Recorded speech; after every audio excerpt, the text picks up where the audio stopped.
Olá, tudo bem? Seja muito bem-vindo a mais um episódio do Santo Podcast. É uma alegria para nós ter você acompanhando mais um episódio. E hoje está incrível. Mas antes disso, eu quero falar dos nossos mantenedores, aqueles que proporcionam tudo isso, que possa chegar a você com qualidade e cada vez mais credibilidade também. Quero mandar um abraço para Dona Coisas e Tal, mandar um abraço também para Dalmarco Autopeças, Belas Artes Joinville, Agência 47, Workplace e a Madeireira Rossi. Muito obrigado a todos vocês que têm acreditado e investido nesse projeto, que o Senhor multiplique cada vez mais. Agora você tem toda a liberdade, prepare a sua sala ou aonde você estiver e curta mais um episódio do Santo Podcast. Que Deus abençoe! Muito bom dia, boa tarde, boa noite, não sei o horário que você vai ouvir ou assistir esse episódio. Estamos começando mais um O Santo Podcast. Na minha direita, Giovanni Claudino. Sempre na direita, né? Isso é importante eu sempre deixar claro, porque o pessoal da esquerda não me faz a cabeça. Não, calma. Eleitor de Luiz Inácio Lula da... Sim, tu viu que agora a gente vai aprovar esse negócio de 4-3, né? 4-3? É, a gente vai trabalhar 3 dias e folgar 4. Tá. Não, o contrário, desculpa. Trabalhar 4 e folgar 3. Mas tu sabe que quem trabalha 3 e folga 4 são os deputados, né? Então, é tão louco que pra ele vai dizer, não, isso aí é muita loucura. Não, tem, tá? Mas enfim. Agora, eu te faço só uma pergunta. Tu acha que a gente ficaria 3, 4 dias em casa com a esposa que a gente tem? Não, nós ia trabalhar, cara. Nós ia lavar louça, não tem. Ela não ia dar paz pra nós. Não, olha. Então não vai mudar nada. Já quero agradecer e honrar minha digníssima, que eu passarei a vida ao teu lado. Tá? Trabalhando. Tranquilamente. Sim. Tava na calçada e por aí vai. Bom, tu não faz essas coisas. Uma alegria estarmos juntos. Vocês ouviram aí os nossos mantenedores. Glória a Deus pela vida de vocês. E cabe mais, né, John? É igual coração de mãe, né? Nós estamos aqui para servir e, obviamente, com esses recursos a gente faz tráfego pago, cria, né, novas oportunidades para que o Evangelho de Cristo seja propagado e que a gente possa continuar viabilizando tudo isso aqui, né, que tem um custo, para que chegue com a melhor qualidade até você. Exato. Giovanni, nós estamos hoje, né, com um irmão que nós já falamos o nome dele faz um bom tempo. Nunca conseguimos agenda devido às conferências. O homem está no Japão fazendo conferência. Só fora do país. Não, tá? Mas eu vou falar. Já escreveu o livro lá na Alemanha. Eu estarei. Mas ele é escritor também. Escritor. Eu estarei com ele numa conferência lá, 1% Jesus. Aí tu fica pensando, cadê os 99? Alguém perguntou esses dias. Tá. Mas vai ser lindo, vai ser maravilhoso, né? Um projeto incrível. Um abraço para o nosso irmão Guilherme aí. E Giovanni, mas eu gostaria que você apresentasse, então, porque eu tô tendo o primeiro tempo de mesa hoje, com ele. Primeiro de muitos. Primeiro nome de Jesus. Olha, já deu para sentir o timbre dele. Já deu para sentir o timbre aqui. Apresenta então, Pastor Giovanni. Pastor Samuel Galdino. Boa! É um prazer tê-lo aqui. Uma honra, uma alegria. Pastor Samuel Galdino é um pastor que a gente caminha, eu conheço ele há mais tempo, mais de uns 5 anos para cá, 4 talvez, é que a gente começou a andar mais próximo. Mais próximo. Porque eu vi que o homem é bom, rapaz. Aí eu gosto de colar nos bonzinhos para ver se eu melhoro. Talvez o senhor faz a obra, se está fazendo nele, vai fazer. Isso, se fez nele, vai fazer em mim. Casado com a pastora Kelly, uma bênção também na nossa comunidade. Pai de 2 meninas maravilhosas que me incomodam bastante. Sim, pelo menos uma, né? A outra não tanto. A Maju me incomoda mais. A Ana de vez em quando ela invade. De vez em quando, isso. E é uma bênção. Seja bem-vindo, pastorzão. Obrigado.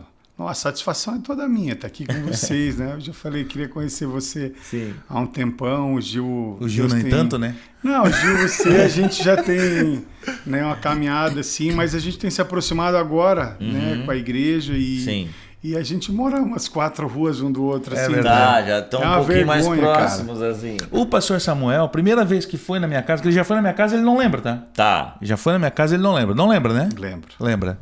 Ele estava numa reunião, foi bem na pandemia, lembra? Estava numa reunião, porque o pessoal estava híbrido, ele trabalhava na época na Tupi ainda. E foi comer o cachorro quente da minha casa, fez reunião da minha casa, de graça. Aí lá, quem é esse camarada aí que tá na minha casa aí, que eu nem sei quem é?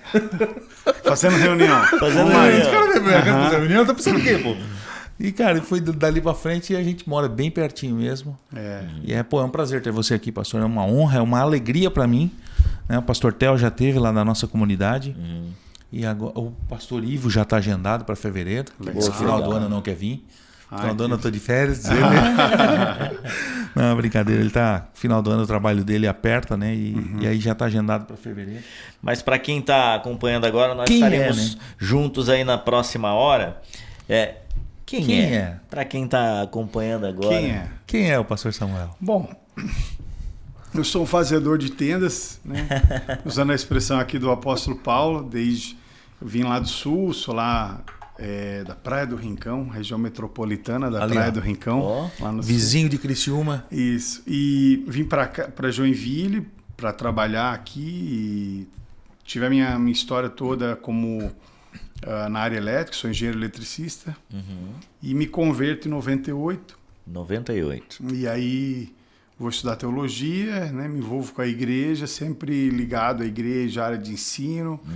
E então, até hoje, né? Sou bivocacionado, tenho uma minha empresa, com meu sócio, né? Os nossos amigos, parceiros.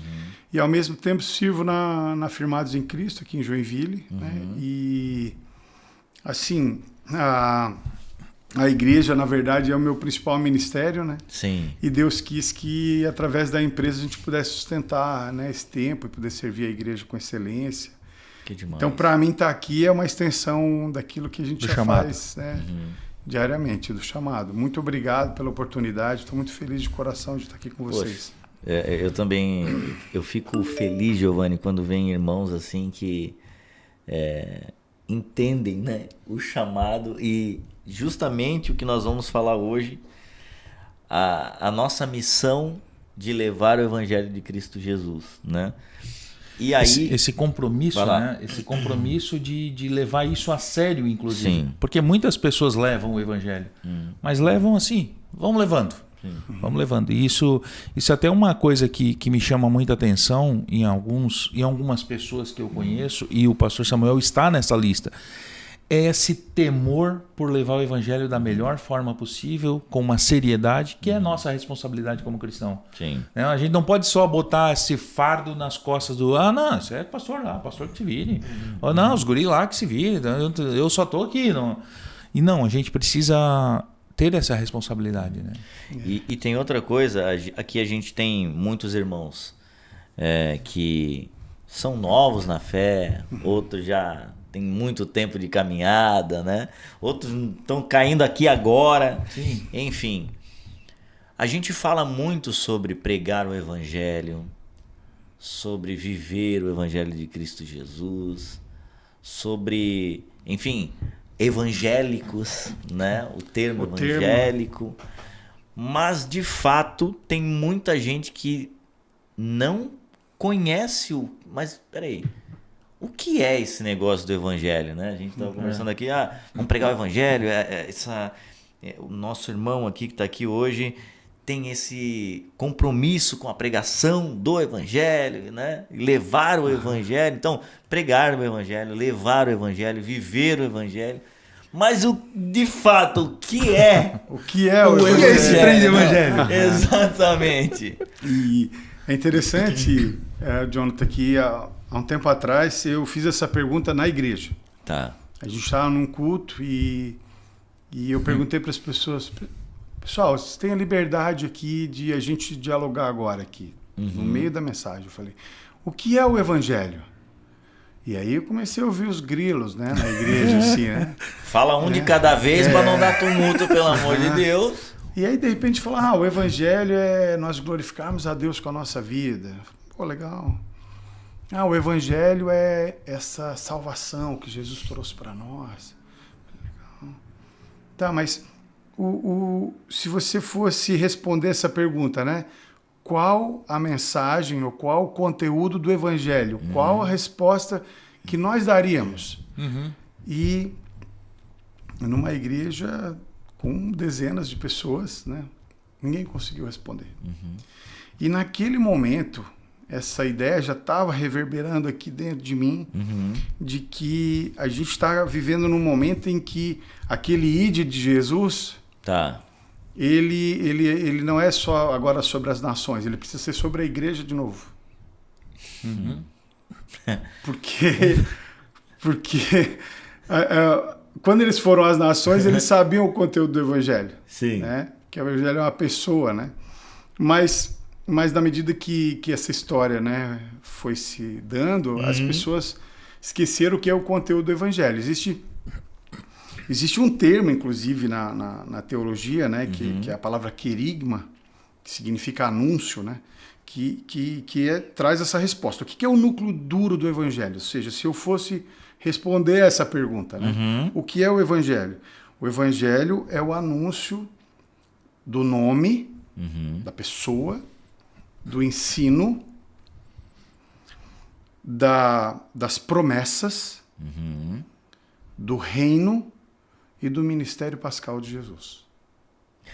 Vida, nome, ensino, promessas e do mistério pascal, ou seja, o Deus que se fez homem e morreu em nosso lugar. Então, o conteúdo dessa mensagem está nesses 5 pilares. Né? Então, vamos lá. Se o evangelho é o poder de Deus para a salvação de todo aquele que crê, né, o evangelho é esse conteúdo. Né? Todas as vezes que eu estou falando de quem Jesus é, que eu estou fazendo as conexões dele com o Antigo Testamento, com a história, todas as vezes que você está falando da vida dele, dos ensinos, das promessas, das parábolas, todas as vezes que eu estou falando do reino e todas as vezes que eu estou trabalhando o ministério pascal, de alguma maneira a Bíblia diz que existe um poder divino, transformador, né? Que opera na vida, no coração e na mente dos indivíduos a partir de que essa história é não só ouvida, mas ela é experimentada, ela é, né, experienciada por aquele que ouve. Então, quando ninguém conseguiu responder aquele dia a pergunta, eu comecei conversando com meus amigos, com os pastores, a voltar as mensagens dentro da igreja para o núcleo duro do que é o evangelho. E por incrível que pareça, houve até uma certa estranheza. Por quê? Porque eu acho que a igreja brasileira passou por várias fases. Né? A gente teve uma fase, assim, claro, pode dizer a igreja brasileira é um negócio difícil, assim, né? Mas vamos lá. Pelo menos aquela que mais impactou a nossa região aqui, Santa Catarina. Os pentecostais tiveram um momento assim, de muita força, que era a busca dos dons, vocês lembram? Isso, né, aconteceu ali na década de 20, 30, né, os pentecostais clássicos, a Assembleia de Deus, a Congregação Cristã. E depois a gente viveu um segundo momento, que foi uma segunda onda, onde o evangelho começou a entrar para as favelas, para os bairros, e de repente o evangelho foi adaptado para: o Senhor pode abrir uma porta de emprego, o Senhor pode te dar uma oportunidade, o Senhor pode trazer o teu marido. Ou seja, era um evangelho que tinha a finalidade de resolver um problema da vida. Boa. E teve essa segunda onda. Depois nós tivemos, a partir da década de 70 e 80, uma terceira onda, que foram os neopentecostais, né? O mundial, o universal, o internacional, e agora até outras denominações até vindo para o grupo neopentecostal, que era realmente trabalhando uma mistura de igreja, mercado e teatro. Né? Um pouco, né? Que é um pouquinho de cada coisa. Isso, que é um tripé que... 33% de cada. É o tripé do neopentecostalismo, né? Igreja, mercado e teatro. Né? Então, e aí, claro, depois teve as heresias da moda, né? A gente teve o G2, a gente teve depois a teologia da prosperidade, agora nós temos a maldição hereditária.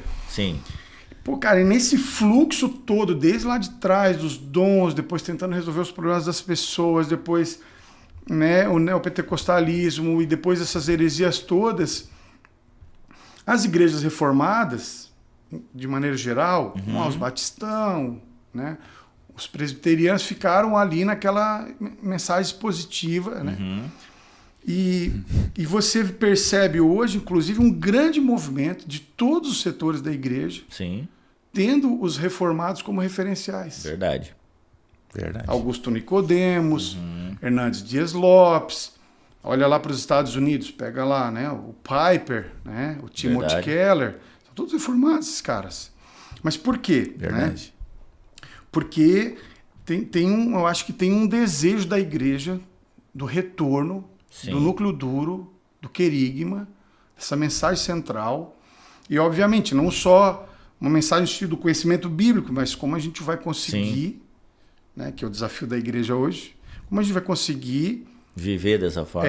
que a nossa missão é traduzir esse evangelho e transmitir esse evangelho com significado para a nossa geração. Né? Sim. Depois de um turbilhão de eventos que a gente passou. De evangelhos, entre aspas. Né? Isso. Então, Porque o real é que todos esses evangelhos que foi falado ao longo de tempos, cara, eram agradáveis aos ouvidos. Né? Por exemplo, essa do tripé, que é o que eu mais gosto, assim, né? Principalmente o mercado. Por exemplo, favela. Pô, meu pai foi pastor de favela. Quantas pessoas vinham para a igreja por barganhas? Não, vou trocar eu frequentar aqui por meu filho não ir para as drogas, o meu marido voltar das drogas, o meu fulano sair da cadeia. Era isso, né? Era essa barganha. e que tem um fundo de verdade, Tem, né? Sim. claro que sim. Porque ele é a consequência do evangelho, Isso. né? Sim. Só que não é só isso.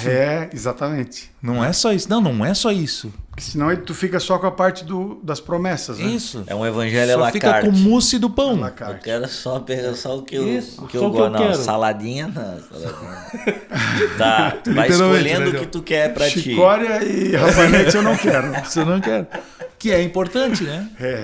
O N.T. Wright, inclusive nesse livro... Aliás, tu trouxe 2 livros aí, você. O que é? Então, esse livro do N.T. Wright aqui, por exemplo, eu acho bem interessante.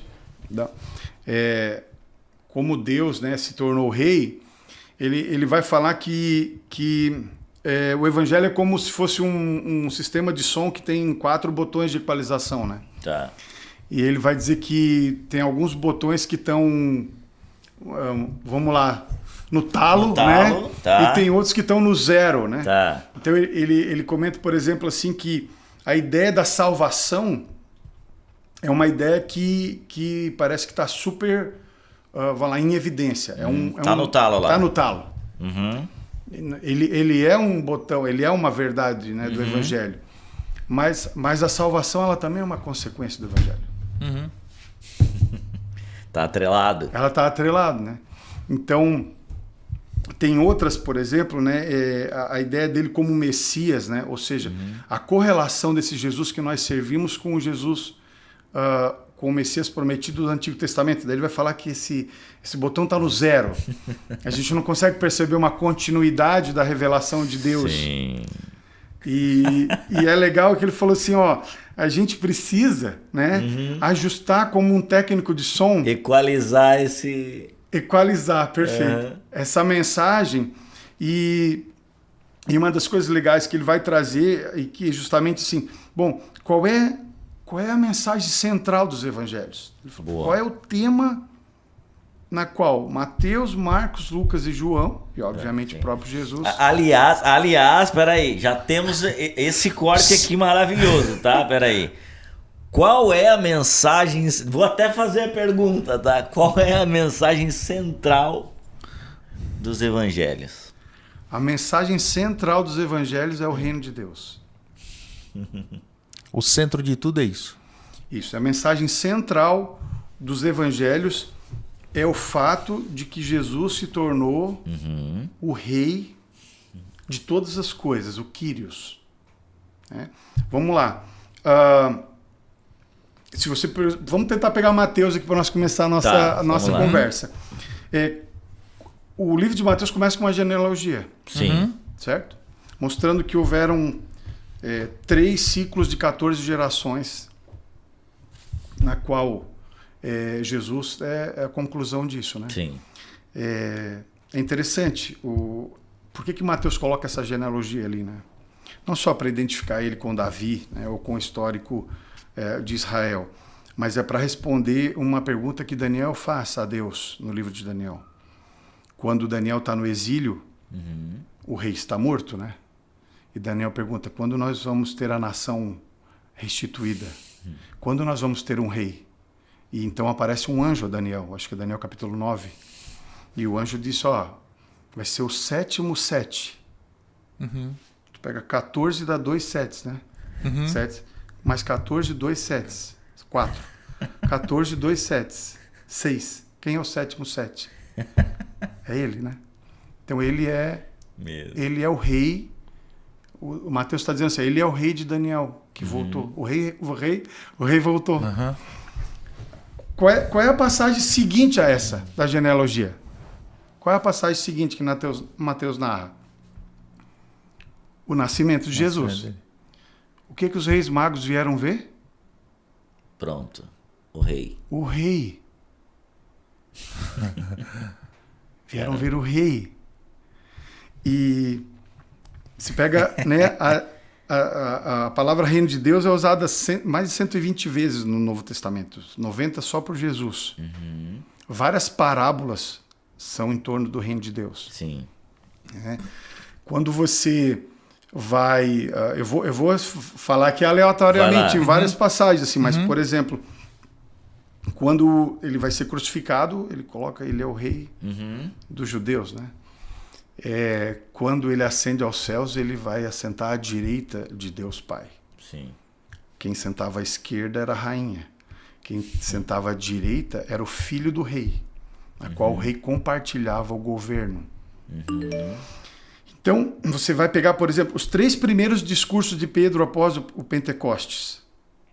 Ou seja, a primeira proto-teologia cristã. Sim. Né?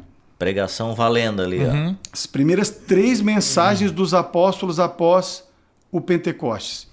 Você vai pegar toda a mensagem de Pedro e falar, esse cara que vocês mataram e que Deus o ressuscitou dentre os mortos, Deus o fez o Senhor, o Kyrios de todo o universo. Sim. E o Salvador. Então a conclusão de Pedro, esse cara é o Senhor de todas as coisas. Que demais. Né? Quando Estevão vai fazer a sua... Né, Atos capítulo 7, que é a transição de toda a revelação do Antigo Testamento. Tudo foi para Israel, o ministério de Jesus foi para Israel, o início do ministério dos apóstolos foi para Israel. Atos capítulo 7, Lucas começa a escrever a transição entre Israel e a igreja, que é o discurso, né, de Estevão, e que vai culminar na morte dele. Capítulo 7, capítulo 8 e 9, Paulo se converte. Capítulo 10, Pedro e a conversão de Cornélio. A revelação de Deus indo para o mundo inteiro, indo às nações. Né? Não obstante Israel estivesse ali, agora Deus estava dizendo, eu vou. A ênfase de toda os 53 versículos do capítulo 7, ali, os primeiros 53, que é o maior capítulo do Novo Testamento, e é o maior discurso do Novo Testamento, é Estevão defendendo o senhorio de Jesus. O salmo mais citado no Novo Testamento é o Salmo 110, que é um salmo de Davi. Jesus fala dele, Jesus fala da parábola do Senhor, que envia, né, os seus servos, né, e eles não querem vir. Então ele pede para que, enfim, eles chamem a todos, né? Então existe que é uma parábola do reino. Logo depois, no capítulo 22, os fariseus dizem, mas quem você é, né? Ele fala, olha, quem vocês dizem que eu sou, né? Então ele começa um diálogo ali sobre a sua própria identidade, e ele fala, olha, Davi falou sobre mim. E o Salmo 110, versículo 1, Davi fala assim, o Senhor Deus disse ao meu Senhor.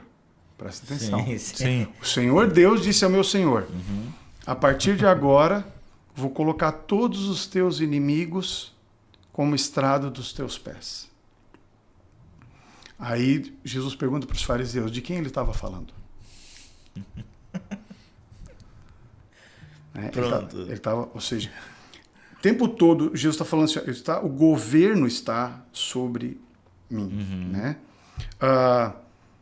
Depois, Atos vai usar essa mesma expressão, né, do governo, né, né, ou seja, o que Deus está fazendo agora, né? Deus está colocando todos os inimigos como estrado dos pés de Jesus. Você vê, por exemplo, quando a oração do Pai Nosso. Tá. Pai Nosso que estás no céu, santo é o teu nome, venha até nós o teu reino, para que seja aqui na terra exatamente como é aí no céu. E depois vem o resto. Então, o objetivo central da oração do Pai Nosso é que o reino desça sobre nós. Verdade. Então, é o senhorio de Cristo. Né? E aí, Jonathan e Gil, a partir daí tu consegue entender por que há uma distância tão grande entre o nascimento e a cruz. Por que os discípulos, né, e os apóstolos narraram, os evangelistas narraram tantos fatos a respeito de Jesus? Então, por que eles narraram os milagres, por exemplo? Né? Era para dizer, o cara é fera, né? O cara é bom demais, né? Não, quando um evangelista estava narrando, por exemplo, que Jesus caminha sobre as águas, ele está dizendo, ele é Senhor sobre a natureza. Ele fala para o mar, acalma-te, aquieta-te. Sim. E o mar obedece. A própria figura de Jesus caminhando sobre as águas remete ao Gênesis. O Espírito caminhava sobre as águas. O mar revolto, nas Escrituras, é o símbolo do caos. Então, quando o Espírito vai e repousa sobre as águas em Gênesis, ele ordena o caos. Tudo se submete a ele. Então, quando Jesus caminha sobre as águas, está dizendo, ele é o Deus que caminha sobre as águas e reordena o caos. Sim. Boa. Pô, daí tu reinterpreta um milagre sobre a ótica do reino e de repente tudo começa a ficar claro para você. Porque daí então não é só um milagre no sentido de não é só que ele andou em cima. Tá, a gente sabe que não dá para andar. Então quando ele faz um milagre sobre o corpo, tem uma mensagem. Isso, ele está dizendo, ele é Senhor sobre a natureza, ele é Senhor sobre o corpo, ele é Senhor sobre todos os poderes. Quando eles narram, por exemplo, ele agindo sobre os demônios, ele tem poder, né? Quando perdoa pecados. Quando ele perdoa pecados, né? E aí, por fim, vamos lá, para a gente não se estender muito, mas não, assim, maravilhoso, tá? Vai. Pode ir que a gente grava outro dia sobre o resto. Qual é o id de Jesus? Todo mundo fala, se você for citar o id lá de Mateus 28, né? Ou seja, a grande comissão da igreja. Tá. Como é a grande comissão da igreja? Aliás, sobre esse termo, a grande comissão, tem algumas pessoas que ficam, como assim? Usar esse termo comissão para a igreja. É correto utilizar a grande comissão? É correto, porque a igreja não está em missão. Quem está em missão é Deus. A missão é dele. Deus está em missão, é a missio Dei. A missão de Deus. Deus está em missão desde que ele chamou Abraão. Desde quando ele chamou... Nós não estamos em missão. Deus nos chamou a participar da missão dele. Da missão dele. Então eu não sou o missionário, eu sou um co-missionário. Então a ideia de comissão era justamente o seguinte: quem está em missão no mundo, salvando, operando, redimindo o homem. Não somos nós. Não somos nós. A gente teve a graça de ser desvendado, abertos nossos olhos para enxergar. E sermos comissionados. Comissionados. Então a grande comissão é o que Deus nos convidou. E aí, você está afim? Né? Vamos junto? Sim. Nesse trabalho, nessa missão? Sim. E tem crente que se acha a bolacha do pacote. Pronto. A igreja não está em missão. Né? Acha que é o Tom Cruise, né? Missão impossível. Só falta e bota a Holy Bible aqui e vambora. Isso. Tá, mas vamos lá, voltando no Eu faço a pergunta para 10 pessoas e 11 respondem. Qual é a grande comissão da igreja? Ele falou, ide por todo mundo e pregar o evangelho a toda criatura. Eu falo, não. Aí, você tem que voltar um pouquinho no texto ali. Uns 2 versículos antes. Todo o poder me foi dado nos céus e na terra. Vírgula. Portanto, vírgula, ide por todo mundo. Sim. Por que nós estamos indo? Porque o poder, o reino de Deus, né, todo o rei do mundo, né, na qual o mundo é o seu palco, o mundo é o seu templo, o rei do mundo, né, ele invade a história, né? Sim. Ele entra na história exatamente como o tabernáculo prefigurava, né, Jonathan? O tabernáculo era um lugar, ou seja, no espaço humano, no espaço, tempo, tinha um dia, né? Sim. Um sábado. Um lugar no espaço-tempo onde o Eterno tocava o espaço e o tempo. Tanto que João vai usar essa expressão. Sim. E ele tabernaculou entre nós. Sim. Ou seja, o Eterno toca o espaço-tempo na pessoa do Cristo. Por isso que o querigma é quem ele é. O que ele disse. Sim. Quais são as suas promessas. Que mistério da Páscoa, da salvação é esse, né? Então, nesse sentido, a ideia do reino dos céus que invade o reino da terra e começa a criar, né, um reino de Deus, assim como a oração do Pai Nosso, entre nós. Exatamente como é no céu. Não, olha só. Caramba. Como diz aquele profeta Pablo Marçal, pega a visão. Pega o código. Pega o código. Tá. Profeta Pablo Marçal. Não, é interessante, por exemplo, porque quando você vê um reino, claro, um reino tem que ter uma ordem, né? Um reino tem que ter um rei, alguém que governa. Sim. Mas ser é organizado. interessante, assim, quando você vai em Atos 2, né? Todo mundo interpreta o Pentecostes, né? As línguas, idiomas que foram falados ali, né? E, claro, aquilo aí tem uma correlação com o Sinai, né? Lá a lei foi escrita nas tábuas de pedra. Em Pentecostes, elas estavam sendo escritas na tábua do coração. Lá tinha fogo no monte, né? Aqui tinha fogo na cabeça das pessoas. Então tem uma correlação direta do Pentecostes com o Sinai. Mas veja, o primeiro efeito miraculoso, além da chama na cabeça das pessoas, foi qual em Atos 2? É que elas passaram a entender um ao outro. Sim. E falar das maravilhas. Né? E falar das Meu maravilhas. Deus.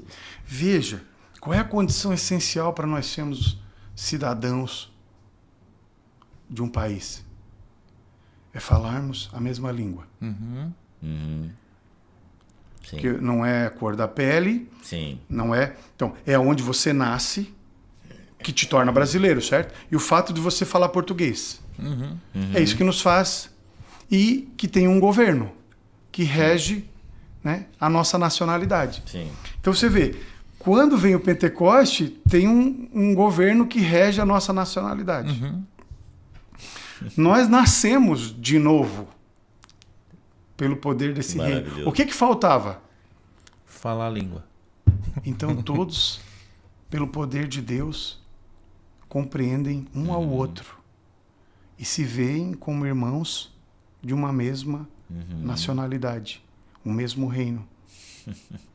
E essa ideia de que a gente está meio que intruso, Sim. né? Sim. Vamos lá, o Agostinho, né? O teólogo cristão, escreveu, né, Cidade de Deus, né, um livro que ele vai falar justamente que tem a cidade de Deus e a cidade dos homens, né? Não sei se o cara do filme lá quis copiar, mas ele vai falar, a gente está aqui falando de um outro governo sobre as nossas vidas, inclusive a gente prega a desobediência civil, né? Caso esse governo queira imputar para nós um valor que tente abafar os valores do reino que estão em nós. Sim. E de alguma maneira, o reino de Deus, ele é uma antecipação, né? Ou seja, Deus antecipa a glória vindoura, antecipa a escatologia, o escatom, de maneira que a gente já consiga experimentar agora as primícias do reino. Então, o que a gente está experimentando naquilo que a igreja consegue viver de graça, de perdão, da beleza de quem Deus é, né? Enfim, de tudo que são as virtudes que Deus imputa e coloca em nós, é uma antecipação. Sim. Não obstante, né, esse argumento do reino, a escatologia vai dizer o quê, né, em Apocalipse? Né, que ele está à direita de Deus, e o que ele vem fazer sobre a criação? Ordenar, né? Ele ordena a destruição aqui, ordena, e ele, por fim, estabelece plenamente o reino que ele instaurou e na qual os 4 evangelistas tiveram o trabalho de tentar demonstrar que a vida, os ensinos, as promessas, o reino e o ministério pascal eram o anúncio de que Deus está implantando, de fato, um reino que o tabernáculo e a nação de Israel prefiguraram no passado, de que a escatologia nos apresenta que nós vamos viver no futuro e de que a igreja está experimentando agora, pela presença do Espírito em nós, né, na inauguração desse reino que Jesus o faz. E aí, por isso que o Salmo 110 é o salmo citado por Jesus e citado pelos apóstolos como... o que Deus está fazendo agora? Sim. Deus está colocando todos os inimigos debaixo dos pés e do governo de Jesus. Essa é a mensagem central do Evangelho. Que demais. Não, meus irmãos, aí assim, né? Aí tu volta e depois assiste 10 vezes e anota, tá? Mas enquanto... Escreve! O pastor Samuel estava falando aqui, eu lembrei, né?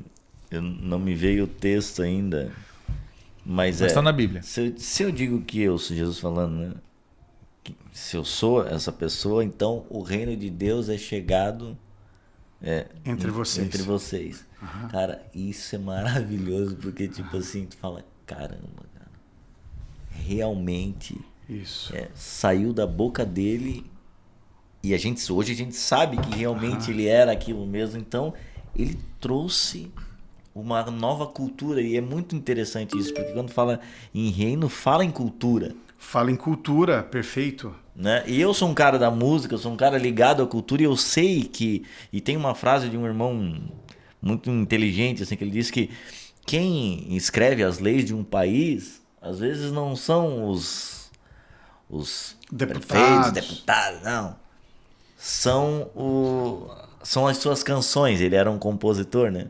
Ou seja, a cultura de um país rege muito daquilo que ele vai viver. Então, se o Brasil ele bebe da sua cultura, uma cultura depravada, que é como a gente vive hoje, canções terríveis, artes, quadros terríveis, enfim, a sua cultura de vida também, deplorável em certa medida, você vê as pessoas agindo daquela forma, onde elas entenderam que aquela cultura está levando para isso, então eu começo a me envolver nessa cultura e viver de uma forma completamente, como a gente enxerga no Brasil hoje, depravada, valores invertidos. Mas se você for voltar um pouquinho atrás, você vai ver que a igreja, em certa medida também, deu uma sufocada, né? Perfeito. Em várias áreas da fé, desses irmãos que têm essa aptidão também, para poder expressar a glória de Deus através de... E eu não digo de teatro, não digo nessa questão, mas eu digo... Sim, se você é um diretor de teatro, cara, faça algo excelente e glorifique a Deus. Se Paulo diz que a gente deve fazer bebendo, quer comam, quer bebam, quer façam qualquer outra coisa, bota essa qualquer outra coisa aí que você faz na sua vida, como o Samuel aqui usa a empresa dele para a glória de Deus também. Sim. Né? Então isso é muito legal a gente perceber que, peraí, um reino tem uma cultura. E qual seria essa cultura, então, do reino de Deus? A cultura do reino. Boa. É muito maravilhoso pensar sobre isso. E até entra já, até dá para engatar também, até para o pastor trazer para a gente essa ideia também. Porque a nossa geração, essa geração de hoje, ele está vivendo nessa cultura podre, digamos assim, né? Uhum. E a Igreja de Cristo está no meio desse mundo, desse caos. Né? Sim. Então, ou seja...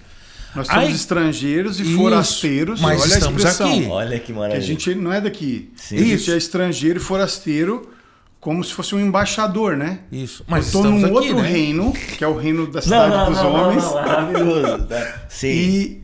Mas a minha cidadania não é essa. Sim.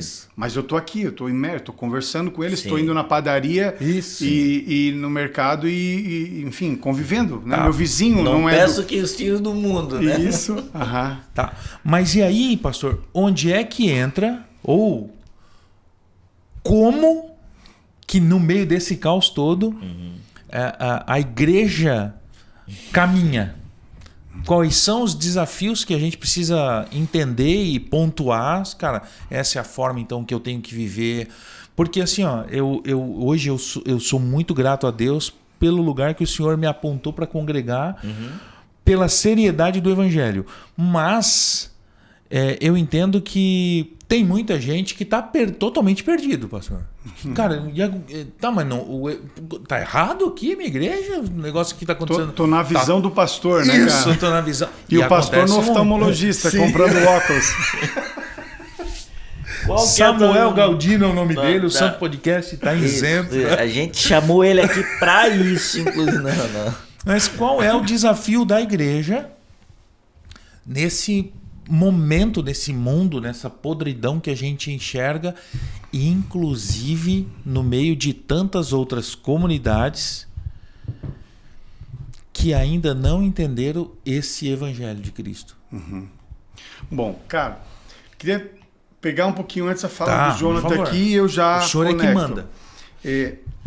A cultura, a palavra culture, né, de onde vem a raiz da palavra cultura, são as coisas que a gente realiza, a gente faz, né? Então, o Albert Camus é um filósofo que diz: o homem é o único ser que resiste em ser o que ele é. Ele não quer ser. Ou seja, por que a gente não vai e não pega uma cenoura e, enfim, a gente não vai e pega grãos de arroz e come assim como a gente tira da terra? Por que a gente elabora um prato e faz gastronomia? Isso é fazer cultura. É você gerar sentido. É o nomos, né? É a ordem, é você criar. Né? Por que a gente não mora embaixo de uma árvore, né? Mas por que a gente produz arquitetura? Porque a gente quer ter um jardim, uma sacada, uma janela virada para o sol. Isso é fazer cultura, né? Por que a gente não pega simplesmente, né, e toca gravetos em pedra, né? Por que a gente produz a música, né? Então, a cultura é essa transcendência da alma humana, que vai além dessa vida, vamos lá, animalesca, né? Que é o comer, né? As necessidades. Sim. Então, o ser humano ele quer transcender. O ser humano ele aponta do seu coração para aquilo que é muito maior que ele. Sim. Então, ele produz... Programado. Ele é programado, ele é um Programado pra ser isso. cultural. Ele é um ser cultural. Porque ele está o tempo todo trazendo significado para as coisas que não têm significado. Que é o que Deus vai falar para Adão lá, dar significado para as coisas. O nome. Então, nesse sentido, se você pensar qual é a coluna, né, a espinha da mensagem, da revelação de Deus na história, é que o homem é um ser litúrgico. Que ele está o tempo todo produzindo sentido para além de si, para fora de si. A casa, Sim, o som, a comida, o quadro que eu pinto, né? sim. A poesia que eu escrevo, Então, a roupa, né? Por que a gente não se veste de pele de animais, como Verdade. o João Batista? A gente se veste, a gente faz um penteado, a gente coloca um acessório. Isso é cultura. Então, você vê, a cultura tem a ver com o que eu enxergo do transcendente, Perfeito. do que está fora de mim. Quando eu não enxergo nada, que eu sou um niilista, então o que eu produzo de cultura vai refletir isso. Minha roupa, né, muito rasgado, o rosto, Sim. né? Aí você vai ter aquelas músicas tanta, né? Eu não vou dizer que você pega lá da música clássica que tinha, sei lá, quantas batidas. Você pega o rock, né, que tem Sim. 4, né? Pega o worship que só tem uma. E aí você pega o funk, né, cara? Você vê o empobrecimento da música, né? O funk é... Você vê a própria língua, né, cara? A língua portuguesa é riquíssima, né? Sim. E aí você pega agora as pessoas trabalhando com símbolos, né? E uma linguagem pobre. Você vê os apartamentos, as casas eram grandes, as cozinhas enormes, né? Olha o conceito de família, de estar reunidos na mesa. Hoje os apartamentos são umas caixas. Sim. Então a arquitetura reflete Perfeito. uma visão Perfeito. cultural do... transcendente do significado das coisas. Sim. Né, o próprio fast food, né? Eu quero comer rápido, eu não quero preparar, eu quero dar o dinheiro e alguém... Essa ideia de utilidade, de rapidez, enfim. O Projeto Solo, acho que lançou um disco agora, né? Homem Litúrgico. Sim. Verdade. Que tem a ver com isso, né? A ideia de homem litúrgico, e é onde eu já vou conectando com a tua fala, Gil, essa ideia é o seguinte: o que é o templo hoje? Né? Se havia um templo em Israel, o que é o templo hoje? Jesus resume o templo na resposta que ele dá para a mulher samaritana. O templo é o mundo inteiro. Aonde você for, em qualquer lugar, ali é templo. se eu estiver no seu coração e a palavra do Senhor foi escrita nas tábuas do seu coração, então toda a criação é o templo de Deus. Então tudo que eu faço na criação, todos os objetos culturais que eu possa fazer, se lá no meu objetivo está o rei que governa o reino na qual eu sou cidadão, Perfeito. Todos os objetos culturais, inclusive o meu, cara, eu trabalho na engenharia elétrica. Né? Mas quando eu vou dar uma solução para uma empresa, para uma indústria, né? Não só a solução, a forma como ela é feita, né? Mas pensando no bem daquilo, que aquilo vai gerar emprego, Perfeito. dignidade, né? A forma de tratar as pessoas, de você valorizar o pequeno, Sim. de você pagar honestamente os seus funcionários, de você chegar na hora, de você... Quer dizer, tu vai iluminando, cara, uma indústria de máquinas com uma luz, Sim. que é o candeeiro, que não deve ficar escondido, mas deve estar no lugar visível, para que os outros vejam que uma luz que não é desse mundo tenebroso está brilhando. Está brilhando aonde? No momento em que você... investido, né, desse poder pentecostal, desse poder do Espírito que produz glória em nós e através de nós, vai fazer isso em tudo o que você for fazer. Meu Deus. Seja num prato, Sim. um churrasco que você vai preparar para alguém, na mesa, né? No carinho da lembrança de um aniversário, de uma data. Falando isso, meu irmão Gabriel Galdino, surfista e fotógrafo, está de aniversário hoje. Olha aí, ó. Então, os elementos culturais, eles produzem glória para Deus quando você tem essa visão de reino. E aí eu não preciso ser pastor, cantor e pregador. Perfeito. Né? Toda pessoa, em toda e qualquer vocação, ela vai glorificar a Deus, né? O Lutero já dizia que um sapateiro produzir um bom sapato glorifica a Deus tanto quanto um pregador, né? E nesse sentido, você vai ver que o próprio conceito de poder do Espírito Santo entre as primeiras comunidades cristãs pós a Reforma Protestante, e entender que o poder do Espírito Santo estava ligado à vocação. Era a vocatio. Deixa eu explicar. Tá, vamos lá. eles diziam o seguinte: quem é um cara penteca, cheio do Espírito Santo? Pronto. Era um padeiro que produzia um pão com excelência, gostoso, que enfeitava a sua padaria, decorava, que as pessoas diziam: que padaria linda, cheirosa, que cobrava um preço justo. Sim. E ele glorificava a Deus com a vocação.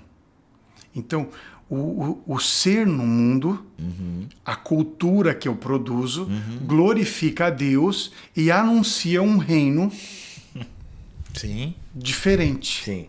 Né? E aí quando as pessoas meio que maravilha isso aqui, cara. Parece o céu. Eu Sim, falei, é a antecipação dele. Que legal isso. É a antecipação dele. Sim. Né? A gente já está vivendo. Coisa linda, cara. Primitivamente. Então, quais são os desafios? O desafio talvez seja a gente voltar, eu acho, primeiramente assim. Acho que o primeiro desafio da igreja. Tá. Eu acho que o primeiro desafio da igreja é a igreja deixar de fazer coisas para a igreja. É uma igreja ensimesmada. Ok. É uma igreja que faz culto para fazer o outro culto na semana que vem. Entendi. A igreja não tem um fim em si mesma. Então, quando o pastor entender que ele não é o pastor da sua comunidade, mas ele devia ser o pastor do bairro que ele está, Perfeito. e que todas aquelas pessoas dizem respeito, e que a condição do lugar que ele está faz parte do seu chamado, né? E que a igreja ela precisa pensar como isso que nós estamos fazendo vai iluminar, gerar impacto, produzir cultura de impacto às pessoas que não são do reino. Perfeito. Então, é uma igreja que deixa de ser umbilicocêntrica, né? Ela entende o papel. Esse é o primeiro desafio, que é vamos lá, que seria o desafio institucional. Agora, tem o desafio pessoal, né? A gente está vivendo essa cultura do self, né? Do eu mesmo. Né? Então, veja, eu acho que o grande desafio pessoal, né, de nós todos cristãos, desse podcast, de todo mundo que está trabalhando no reino de Deus, é como é que nós vamos pregando o querigma, o evangelho núcleo duro, que é um evangelho que vai falar sobre você se dobrar ao senhorio de Jesus e então ele passar a ser o seu salvador, né? Porque a salvação foi a forma como Jesus pegou um indigente e transformou ele em cidadão do reino. Perfeito. A mensagem é que ele é rei. Sim. A obra da cruz foi como o rei. O que o rei fez nesse reino? O rei morreu para que os indigentes, como a parábola do reino, se tornassem cidadãos do reino. Como ele fez isso? Morrendo no lugar dos indigentes. Então a salvação era uma consequência do reinado. E da forma como o rei operou essa salvação. Então, a mensagem do evangelho é uma mensagem de salvação. Mas nós estamos imersos, aí entra a tua questão, Gil, na cultura do self. Uma cultura psicológica, numa cultura da cura. Nós vivemos numa geração que quer ser curada. Sim. Dos seus traumas, dos seus problemas, dos seus medos. Então, como a gente vai falar de salvação para uma geração que não está buscando salvação? Está buscando outra coisa. Ela está buscando a cura. E é isso aqui, né? Todo mundo aqui está ligado à música. Você vê quantas músicas falam de cura. Sim. E não só a cura, mas você vê os elementos psicológicos atrás da mensagem desse evangelho meio fake, que é esses elementos afetivos. Sim. O teu cheiro, Senhor. O teu gosto. Eu queria estar no teu colo. Meio que parece um sertanejo universitário gospel. Assim. Sim. A saudade, né? A vontade de te ver. A vontade. Excesso de romantismo, né? É meio romântico o negócio. Sim. Mas isso só deflagra uma mentalidade de afetos, de uma necessidade de ser amado, né? Que tem o seu fundo de verdade.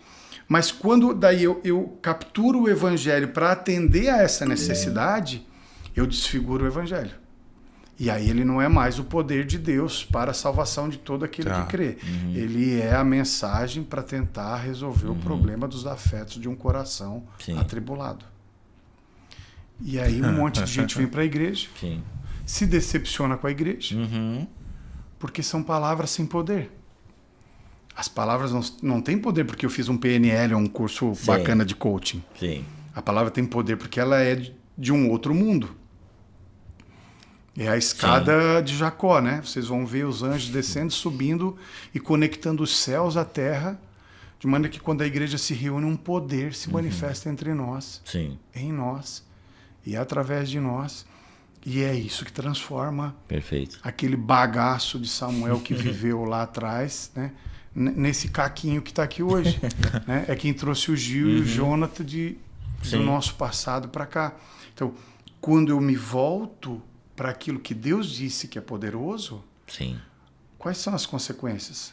São as consequências de ver sinais extraordinários, mudança de vida, metanoia, mudança de mente, de comportamento, uma nova cultura Sim. que testifica de um novo reino. E aí o pessoal diz, cara, tem uma ilha do reino aqui na esquina da Albeco a Helmut Falk. Verdade. Tem uma esquina ali. Tem uma outra candeia acesa lá na Getúlio Vargas, 604, 608, sei lá. E esse contraste, né, da cidade de Deus com a cidade dos homens é que vão produzindo esse impacto e depois, obviamente, quando as pessoas são tocadas por essa mensagem, o poder que permeia ela transforma os corações. Então, eu acho que o desafio primeiro, né, sintetizando, eu acho que é o desafio da igreja deixar de ser em si mesmada e produzir coisas que estão para fora dela. Toda vez que a igreja quis grupinho, Deus mandou um pacote de pólvora para resolver. Explodir. Vamos ficar aqui em Jerusalém, né? Tome. Tito, 3 meses, explode, queima Jerusalém, né? Os discípulos vê o rosto de Jesus. Ai, Senhor, vamos montar umas tendas aqui. Tem nada. O rosto de Jesus já volta ao normal, vamos voltar lá para baixo, tem um monte de coisa para fazer. O tempo todo para fora. Então, acho que esse desafio institucional e esse desafio pessoal, né? Como nós conseguir, por isso eu até trouxe o texto aqui, né? Não sei se cabe. Vamos lá. Só para não ficar nas nossas pra palavras. Fechar com a chave de gold, como diz o... Quando Paulo escreve aqui em 1 Coríntios 9, 19, 1 Coríntios 9, 19, ele vai dizer assim, ó. Abra aí, tá? Abra aí na sua casa também. Ele está falando dele aqui, ó. Porque, embora seja livre de todos, me fiz escravo de todos, a fim de ganhar o maior número possível de pessoas. Para os judeus, o que ele diz? Tornei-me judeu. A fim de ganhar os judeus. O que ele está falando aqui? Cara, eu consegui encontrar estratégias de me comunicar com essa aldeia, com esse público, e comunicar a mensagem central do Evangelho com estratégias de que essa mensagem seja assimilada por esse grupo. Ele continua dizendo, ó, para os que estão debaixo da lei, tornei-me alguém como se estivesse debaixo da lei, embora eu mesmo não esteja debaixo da lei, a fim de ganhar os que estão debaixo da lei. Para os que estão sem lei, a turma do Gil, a vida louca, tornei-me sem lei. Ó! Tornei-me sem lei. Tornei-me sem lei, embora não esteja livre da lei de Deus. Pronto. Lá dentro. Sim. Mas para eles, eu sou um deles. E dentro, eu impludo o reino da cidade dos homens com o reino de Deus. Ou seja, eu encontrei uma forma de me comunicar com a minha geração. Eu soube interpretar os diferentes grupos. Eu conheci aquilo que era valor para cada um deles, e ele vai continuar a dizer, a fim de ganhar os que não têm lei. Para os fracos, tornei-me fraco. Olha isso. A fim de ganhar os fracos. Tornei-me tudo em todos, a fim de que, de algum meio, pudesse salvar alguns. Faço tudo isso por causa do Evangelho. Meu Deus, aí, ó. Da vida, do ensinamento, das promessas, do nome e do ministério pascal, para ser co-participante dele. Tá aí. Porque o Evangelho é ele. Eu sou participante desse o comissionado. mistério. O comissionado. Meu Que tempo precioso. Cara, eu que agradeço. Por isso que eu te amo, pastor. Olha, é uma coisa assim, ó. Eu tô me sentindo os discípulos de Emaús, assim, porque usado por Deus, né? Ardendo. Assim, ó, acaso não arde o teu coração? Acaso não arde o teu coração quando você sabe que não é um homem que fala, mas é o Senhor utilizando os seus servos para que a mensagem seja propagada? Que maravilhoso. Deus fala e falou com você nessa noite, eu tenho certeza. Pastor, conselhos que o pastor daria agora para os irmãos que entenderam um pouco do que o Espírito Santo, através dessa conversa, iluminou as mentes aí. Quais conselhos práticos o pastor daria para a igreja que está acompanhando, ouvindo ou assistindo nesse momento? Cara, poxa... A se desenvolver mais, a se desenvolverem mais ainda. Mas, ó, eu vejo que Deus nos dá, desde das primeiras revelações do Antigo Testamento, ele vai dizer, ande humildemente diante do teu Deus, né? Eu acho que uma das coisas que eu acho que a gente precisa voltar eu acho que nós precisamos voltar para os nossos cultos, para os nossos GPs, e a gente precisa buscar a Deus pelo simples fato de tentar e buscar conhecer a sua pessoa. Sim. Quem Ele é. Deus, revela a sua face para mim. Mostra a beleza dessas coisas reveladas, mas sabe, a experiência pessoal com esse Deus maravilhoso. Sim. Que está desde atrás, quando chamou Abraão lá do Iraque, né?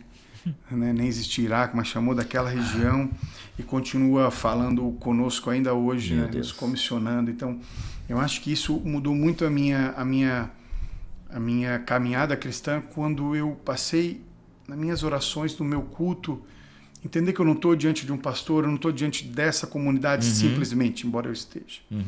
Mas, Senhor, eu vim aqui tentando conhecer o Senhor, falar quem o Senhor é, prestar o meu culto, né? Essa relação pessoal. Então, eu acho que nós precisamos voltar, eu acho, a buscar essa relação pessoal. Perfeito. E até ser sincero, Senhor, eu não conheço o Senhor. Sim, isso. Senhor, eu não sinto nada, né? não vejo nada, revela-te a mim. O Senhor diz que não resiste a um coração quebrantado. Ele vai se revelar. Eu acho que segunda coisa que eu diria, a gente falou muito hoje aqui, né, nessa noite, eu acho que a gente precisa voltar para as Escrituras. Todas as vezes que nós vivemos grandes momentos em Deus na história, Sim. Esdras e Neemias abriram o livro e falaram ao povo, né? Os apóstolos, né? Primeiro, né, os apóstolos fizeram isso como testemunhas vivas, depois através das Escrituras, né? Os reformadores fizeram isso, né?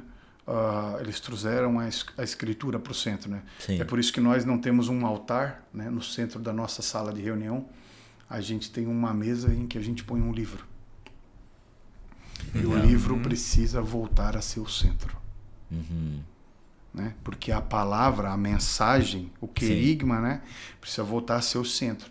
Que aí nós vamos começar a ver as mesmas coisas, o mesmo poder, as mesmas realidades extraordinárias, que é o reino dos céus entrando no reino, invadindo o reino da terra, que a gente viu na história da igreja, a gente vai ver na nossa própria história. Sim. Então, acho que a centralidade do evangelho, né? A gente tem uma paixão de novo pelas Escrituras. Amém. Isso eu acho que é um desafio para nós. Eu acho que o terceiro que eu diria assim seria como a gente vai seguir os conselhos de Paulo aqui de 1 Coríntios 9. Né? Ser judeus entre os judeus para ganhar os judeus, ser sem lei entre os sem lei para ganhar os sem lei, ser fraco entre os fracos para ganhar os fracos, mas sabendo que a lei de Deus está no seu coração, né? Sim. Que o Senhor nos ilumine. Amém. Né, com essa capacidade. Eu acho que esse podcast é já uma ferramenta não só inteligente, mas ela atinge os seus fins, né? Conhecendo a nova linguagem, essa linguagem moderna, né? Usando as mídias digitais e de conseguir nós se adaptar culturalmente. Perfeito. Sem perder os valores do reino, né? Mas alcançar e buscar com o objetivo de que outros conheçam, né, o que é esse reino, quem é esse rei, né, e que isso que nós estamos vivendo é só, vamos lá, é só uma bolachinha, né, diante da mesa farta. Sim. Que o Senhor está preparando para os seus, né? Ou seja, assim como hoje a gente estende a mesa na hora da ceia, né? E a gente conecta, né, a ceia ali nos elementos com a cruz, né? Mas lembra que essa ceia, essa mesa, é a mesa lá do retorno, né? Ele chamará todos os seus para uma mesa. Então, todas as vezes que eu me reúno com a igreja, na mesa da igreja, e me lembro do Senhor, eu não só olho para o passado. Sim. Mas eu também anuncio um futuro de uma esperança que está em nossos corações. O banquete vai ser maravilhoso. Então eu estou no presente, conectado com o passado, com o futuro. Né? E nesse sentido, a gente saber que nós somos estrangeiros, conectados no presente, enraizados aqui, precisando dialogar com essa cultura, mas ao mesmo tempo sabendo que nós somos, temos uma outra cidadania. Sim. Né? E que é a mensagem central do Evangelho. Meu o reino Deus. de Deus. Giovanni, o que a gente vai fazer com esse podcast, pelo amor do eterno? Vai. Primeiro eu quero saber se o senhor vai voltar, né? Não. Vai voltar? Vamos. A gente pega esse corte e lança para ele com as datas livres. Assim, ó, eu não vou mais mandar mensagem, até porque não me passaram a mandar. Então, assim, mas o Giovanni vai pegar só o corte. Só o corte. Mandar e na sequência a agenda livre. De março, entendeu? Fevereiro, março. E aí ele só escolhe porque ele disse sim. Sim, é isso aí. E o crente tem que ser o quê? Pronto. Sim ou não? Pronto. Não vem ser mentiroso aqui, né? Não. Nós já te queima lá. Fala nisso, quem tá procurando uma comunidade bíblica, é uma igreja bíblica, Rua Getúlio Vargas, 600 e alguma coisa 608. Ali, né? Ao lado do Bob's. Isso, na frente praticamente, ao lado mesmo. Então assim, tu vai ali, tu que já é agoniadinho, vai lá, pega o teu lanchinho. Isso. E vai faz o teu story de 15 segundos e vai pro culto. Vai ver Jesus. E tem sido uma bênção caminhar ali com os irmãos. É pancada em cima de pancada, Bíblia em cima de Bíblia e o couro come lá. Sim. Não tem. É sarrafada. Não tem blá blá blá. Não, tá. Não tem, lá não tem. Mas enfim, esse conteúdo eu quero que você vai no aviãozinho, em todas as plataformas a gente vai botar o Pastor Samuel, inclusive no TikTok. Sim. Uma dancinha e outra vai estar lá ele falando de Jesus no fazer TikTok. igual o Trump, ó. Isso. Exato. Então você vai pegar a flechinha, o aviãozinho lá e vai compartilhar, principalmente no grupo das tias, John. Tá. Por quê? Porque as tias vão olhar o conteúdo, vão olhar essa carinha e vão dizer assim, ó, todo dia de manhã ela vai enviar pro sobrinho, pro não sei quem lá. Aquele gatinho do bom dia. Bom dia, olha essa mensagem. Pô. E aí vai lá o Evangelho de Cristo para Deus e todo mundo através das tias. Que maravilhoso. Pô, meu irmão, muito obrigado. Jonathan, obrigado de coração. De novo. Uma honra, um prazer. Tô muito feliz de te conhecer. A gente vai estar lá Igualmente. na conferência juntos. Sim, né? verdade. O senhor vê que com o tempo isso vai mudando, tá? Não tô tão feliz de te conhecer. 2 anos assim, né? Obrigado, Gil, tá obrigado você também que está nos assistindo aí em casa, no trânsito, sei lá. Verdade. Mas, é um prazer também estar com vocês. As redes sociais têm Instagram ou não? Tem, Galdinos Samuel. Galdinos Samuel. Perfeito. Meu irmão, minha irmã, queridos, vocês que acompanharam até aqui, muito obrigado pela paciência, muito obrigado pelo tempo investido, né, aqui, e que o Senhor possa ter te abençoado, eu tenho a plena certeza que isso aconteceu. Convido você a se inscrever no canal, comente aqui de onde você é, o que o Senhor falou através da mensagem de hoje, vai ser uma honra e uma alegria. Vai sair cortes também desse podcast, tanto no YouTube como no Instagram, e eu tenho certeza que vai ser uma ferramenta de Deus para que você possa atingir. A gente se fez de podcasters para alcançar os podcasters. Como diz o meu filho no colégio, quando alguém pergunta, teu pai faz o que na vida? Meu pai é youtuber. Para pegar os youtubers. Para pegar os youtubers, isso aí. Então, que a gente possa continuar levando a mensagem de Deus em todas as plataformas, isso é maravilhoso. Isso é bom demais. E até o próximo episódio do Santo Podcast. Valeu!